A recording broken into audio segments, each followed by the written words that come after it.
말씀으로 하나님께 감사하라 이런 제목으로 말씀을 선포합니다. 지금 우리 교회는 2024년 추수감사절로 하나님께 영광을 돌립니다. 우리 하나님께서는 우리를 여기까지 인도해 주셨고 참 올해는 덥기도 하고요, 비도 많이 오기도 하고 참 힘들었지만 하나님의 은혜 가운데 앞에 한번 보십시오. 모든 것이 다 있습니다. 우리 하나님께 영광의 박 돌립니다. 그리고 옆 사람 보고 인사합시다. 수고 많이 하셨습니다. 옆 사람 보고 인사합시다. 수고 많이들 하셨어요. 수고 많이 했어요. 우리 성가단한테 박수 한번 쳐주십시다. 하나님 영광에서 고생 많이 했어요. 고생 많이 했어요. 할렐루야. 하나님께서 오늘 이 주신 말씀은 우리가 잘 알고 있는 고린도전서 15장 말씀으로 부활장이라 그렇게 말씀을 하고 있죠. 그래서 이 고린도전서 15장을 보면 부활이 안 믿어진다는 사람은 10번만 읽으면 그냥 읽지 말고 한 절 한 절을 자기 이 가슴에 새기는 마음으로 읽게 되지면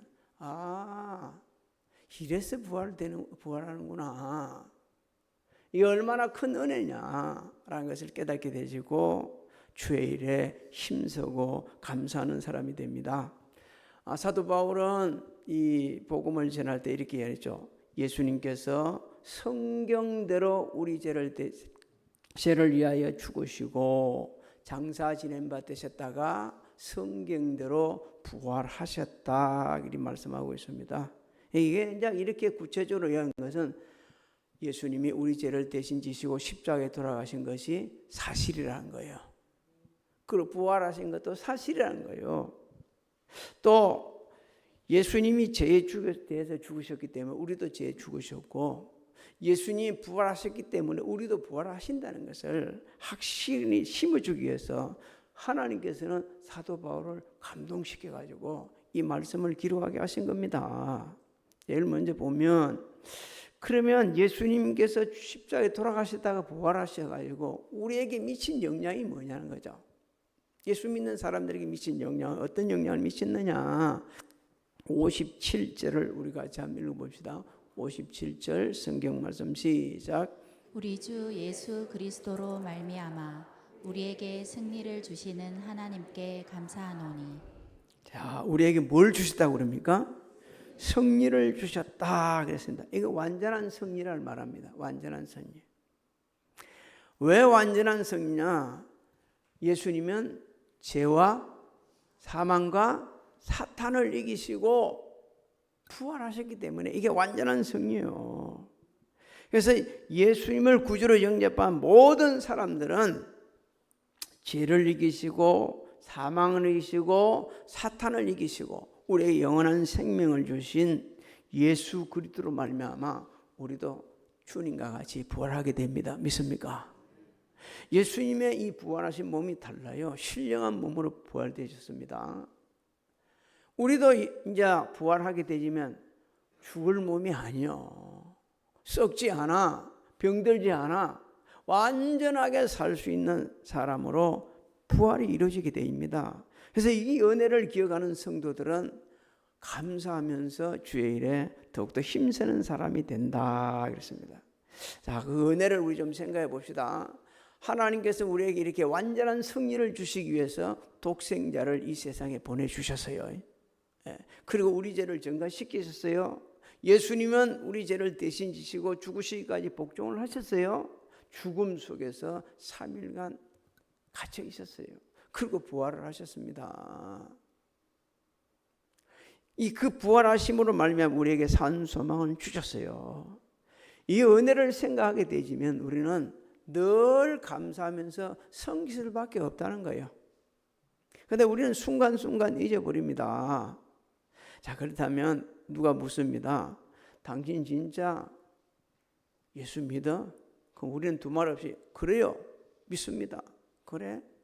예수님이 우리 죄를 대신 십자가에 돌아가신 것을 믿어? 믿어요. 그렇다면 당신 부활할 것을 믿어? 그 다음 주는 여러분이 대답하시기 바랍니다. 부활할 걸 믿습니까? 확실히 믿어야 돼, 확실히. 근데 이게 오락가락하는 사람이 많아. 확실히. 그래서 진짜 네가 예수 믿고 구원받고 부활을 믿는다. 그런다면 증거가 있다는 거예요. 증거. 입으로 말고 삶의 증거가 있다는 거예요. 삶에. 그래서 우리 삶을 보면 저 사람 예수 진짜 믿네. 자기 진짜 예수 믿고 부활할 걸 믿고 있는 사람이네. 이 증거가 있다는 말씀이 58절입니다. 한번 읽어볼까요? 같이 한번 읽어볼까요? 시작. 그러므로 내 사랑하는 형제들아 견실하며 흔들리지 말고 항상 주의 일에 더욱 힘쓰는 자들이 되라. 이는 너희 수고가 주 안에서 헛되지 않은 줄 알미라. 자, 그냥 정리를 하면 진짜 부활을 믿는다 그러면 네가 주의 일에 더욱 힘을 쓴다는 거예요. 그 주의 일에 더욱 힘을 쓰려고 되면 세 가지가 준비가 돼야 된다고 말씀합니다. 제일 먼저 하시는 말씀이 견실해야 한다. 견실해. 이게 헬라 단어를 보게 되면요, 뜻이 많아요. 든든하다, 움직이지 않다, 확고하다, 아주 굳은 사람이다, 신실하다, 이런 의미를 갖고 있습니다. 예수 그리스도로 말미암아 영원한 승리를 주신 하나님께 정말 감사하면서 네가 섬기는 일에 앞장선다 그러면 견실해야 된다는 거예요. 든든해. 네가 믿음이 든든해야 된다는 거예요. 여러분, 예수 믿는 것으로 끝나는 게 아니고 섬기는 일에는 많은 희생이 따르거든요. 물론 다 똑같이 신앙생활을 하고 있지만 그 섬기는 자세, 각자의 삶의 현장에서 느끼는 예수의 그 부활을 믿으면서 자기가 섬기는 모습은 다 달라요. 다 다른데 너무 극복해야 될 일이 너무 많아. 좀 많은 게 아니라 엄청 신이 많아요. 저는 죄송합니다만 제 얘기를 한다면 개인적으로 하나님께서 저를 주의 종으로 세워준 걸 너무 감사합니다. 왜? 남들이 느끼지 못하는, 주의 종이 아니고서는 느낄 수 없는 하나님을 섬긴 데 오는 온갖 것을 다 경험하거든요. 이건 정말 주의 종이 아니면 경험할 수 없는 그런 일들이 너무 많아요. 너무 많아. 너무 많은데 그걸 셋에 다 이야기하면 어느 귀한 목사님 말씀하십니다. 예수 믿을 사람 한 사람도 없다. 교회 예수 믿겠다 왔던 사람들 다 도망친다. 그러니까 입을 꾹 담아야 된다. 그렇게 이야기하죠. 말도 못해. 그럼 저 같은 일이 미천한 사람도 그런데 사도 바울은 얼마나 힘들었겠어요. 성경 읽어보면 막 엄청난 고난이 있지 않습니까? 부활의 신앙이 없었다 그러면 그렇지 못했다는 거예요. 이 자기 신앙 고백도 하는 겁니다. 절대 그렇게 할 수 없다. 부활의 신앙이 있었기 때문에 그 모든 상황을 연결할 수 있는 견실한 그 신앙으로 갖고 섬길 수 있었다는 겁니다. 확고하게 믿었기 때문에 변함없이 섬길 수가 있었다는 거예요. 왜? 반드시 자신도 부활하게 될 것을 믿기 때문에. 자신의 그 유언이라 할 수 있는 그 마지막 디모데후서를 보게 되면 하나님 나라에 가게 되면 뭘 받을 걸 산다고 그러죠? 상 받을 거다. 이 확신이 있기 때문에 그 어려움을 이길 수 있어요. 두 번째 갖춰야 될 게 흔들리지 않아야 된다. 이 단어 의미도 많아요. 굴복하지 않는다, 동요하지 않는다, 마음의 평정을 잃지 않는다. 이 단어를 사용한 부분을 우리가 보게 되지만 사도 바울도 정말 흔들릴 수밖에 없는 상황이 많이 있었다는 얘기입니다. 굴복하고 동요하고 마음의 평정을 잃을 수 있는 이런 일들이 많이 있었지만 그 상황을 극복할 수 있고 주의 일에 더 힘쓸 수 있었던 것은 자신이 예수님의 부활하심을 믿을 뿐만 아니라 자신도 부활할 것을 확실히 믿었기 때문에, 그 믿음이 있었기 때문에 그 흔들릴 수밖에 없는 상황 속에서 굴복하지 않은 거예요. 동요하지 않은 거예요. 마음의 평정을 잃지 않은 겁니다. 그러면서 자기 생명을 내주는 것을 조금도 아까운 것으로 여기지 않았던 거죠. 사도 바울의 그 행적을 보게 되면 참 많은 고난이 있었죠. 매도 많이 맞았고 굶기도 하고 대적들로부터 고난도 당하고 너무너무 고통스러웠어요. 너무너무 말도 못하는 고통이 있었어요. 죽음의 문턱에 섰어요. 죽음의 문턱에. 다니엘 기도를 보면서 저는 진짜 사연 없는 사람이 없네. 여러분도 좀 보시기 바랍니다. 보고 계시겠지만 이왕이면 처음부터 안 봤으면 처음부터 한 사람 한 사람 그 간증을 한번 들어보시기 바랍니다. 저는 비오요 바로 이름 모르겠네. 저 목사님 어떻게 아버지가 그렇게 어린 아이를 그렇게 때릴 수가 있을까? 맞아서 죽을 수밖에 없는 상황과 이럴까지 했던 사람.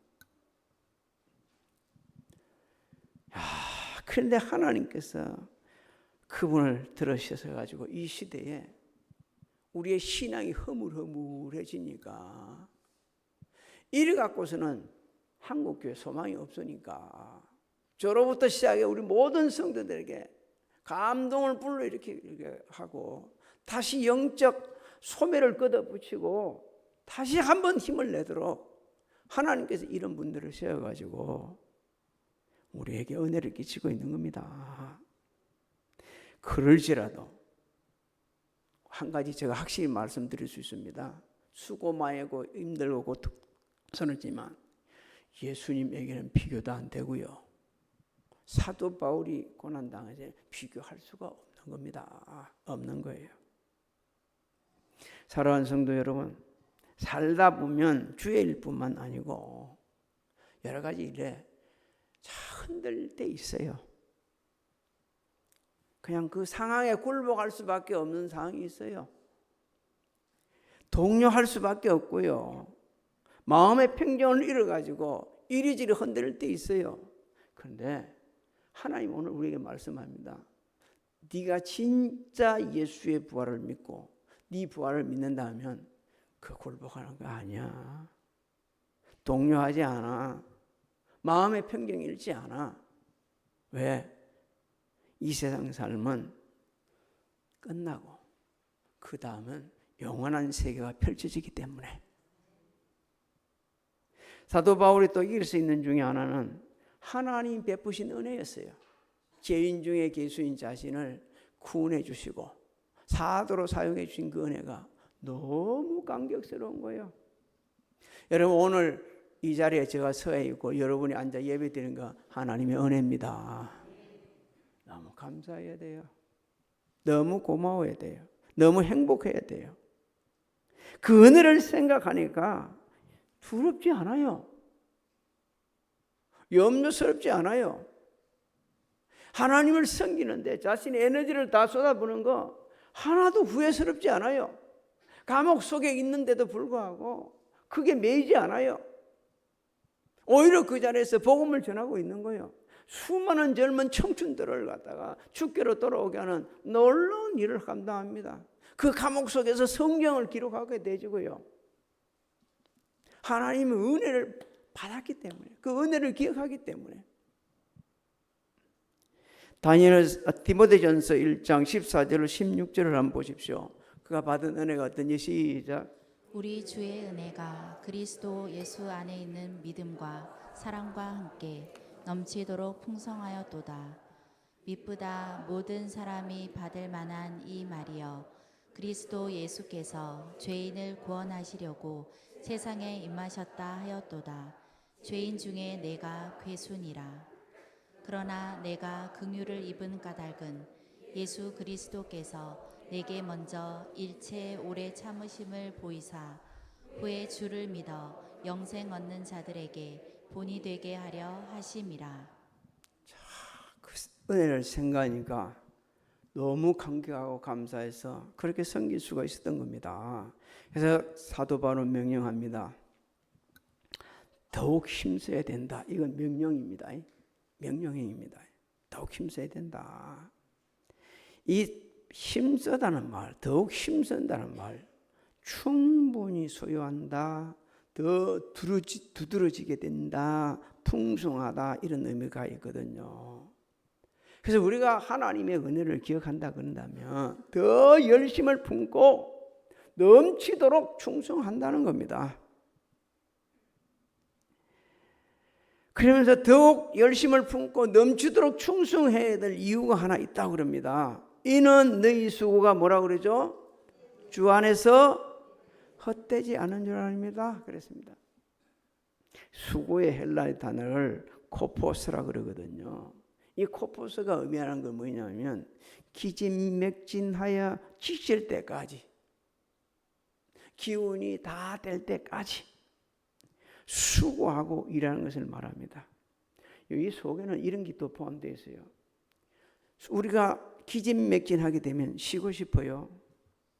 그런데 중단하지 않아. 이 단어 속에는 그게 포함되어 있어요. 결코 중단하지 않는다. 결코 멈추지도 않는다. 결코 게을리하지도 않는다. 결코 물러나지도 않는다. 이 의미가 있어요. 기진맥진하는데. 기진맥진한데. 우리 조금 힘들면 막 쉬고 싶어요. 안 할 것도 싶다. 안 한다고 그래요. 또 그렇게 해야 돼요. 또 너무 힘드는데 좀 쉬었다 해요. 그런데 하나님의 은혜, 하나님께서 우리에게 안겨주신 완전한 승리를 기억하는 성도는요, 주의 일을 하다가, 다른 일을 하다가 삶의 현장 자체가 주의 일입니다. 우리 그렇게 예수 믿는 사람은 살아야 돼요. 그렇게 사는 데서 진짜 힘들더라도 중단하지 않습니다. 멈추지 않아요. 게을리하지도 않아요. 물러나지도 않아요. 더 열심히 끝을 볼 때까지 일을 하는 겁니다. 사도 바울이 그렇게 살았어요. 복음 전하는데 중단하지 않았고 멈추지도 않았고 기회만 주어지면 지금 로마로 끌려가는 그 상황 속에서도 복음을 전하고 태풍 속에서도 복음을 전하고 마지막 자신을 변론할 수 있는 기회도 복음 전하고. 왜? 하나님께서 안겨주신 그 완전한 승리, 그 승리가 너무 크니까, 너무 은혜로워서 흔들림 없이 주의 일을 감당을 했습니다. 우리가 하나님 나라 가면 다 만나보겠지만, 사랑하는 성도 여러분, 예수 그리스도 이름으로 주의 일을 감당하는 그 자체가 은혜입니다. 행복입니다. 감사해야 될 이유입니다. 근데 힘들 때도 있어요. 시련이 옵니다. 그럴 때 부활하신 주님을 바라봐야 합니다. 완전한 승리를 안겨주신 하나님을 바라볼 수 있어야 돼요. 야고보서 1장 12절을 한번 읽어볼까요? 시작. 시험을 참는 자는 복이 있나니 이는 시련을 견디어낸 자가 주께서 자기를 사랑하는 자들에게 약속하신 생명의 면류관을 얻을 것이기 때문이라. 그렇습니다. 여러분, 헛되지 않는다. 헛되다는 단어는 열매가 없다는 뜻이거든요. 열매가 없다 이런 뜻이에요. 헛되지 않는다. 열매가 없다. 여러분, 그런데 주의 일을 감당하게 되면 결코 열매가 없지 않다는 거예요. 반드시 열매를 맺는다는 겁니다. 반드시. 왜? 하나님은 심은 대로 거두게 하시는 하나님 아버지.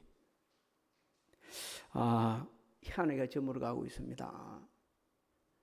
추수감사절 예배를 들어보면서 많은 걸 느끼죠. 여러분, 이렇게 갖다 놓을 수 있는 우리 아름다운 손길들에게 우리 격려의 박수, 축복 박수 한번 쳐줍시다. 그리고 내년에는 이 섬기는 자리에 많이 가져 올라오지 말고 자신도 제일 좋은 거 한 가지씩만, 많이가 올라오지 말고 자신도 좋은 거 한 가지씩이라도 갖다 놓으면 하나님께서 더 기쁘시게 연락하실 겁니다. 요 배추 이런 거, 호박 다 올해는 다양합니다. 쌀 없는 거 없어요. 하나님의 은혜입니다. 또 우리 알아야 되냐? 이렇게 드릴 수 있는 것도 하나님의 은혜입니다. 내가 한 게 아니요. 하나님께서 이렇게 할 수 있게 해주는 거예요. 너무 감사하죠. 사는 동안 하나님께서는 주의 일에 힘쓰면 그 수고 헛되지 않게 하십니다.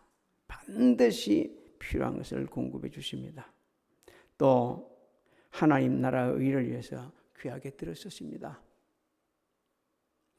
은혜 가운데 한 해를 잘 섬기면서 마무리하시고 섬기면서 새해를 맞이하여 자자손손 때를요 완전한 승리를 주신 하나님의 은혜를 누리며 살기를 주의 이름으로 축복합니다.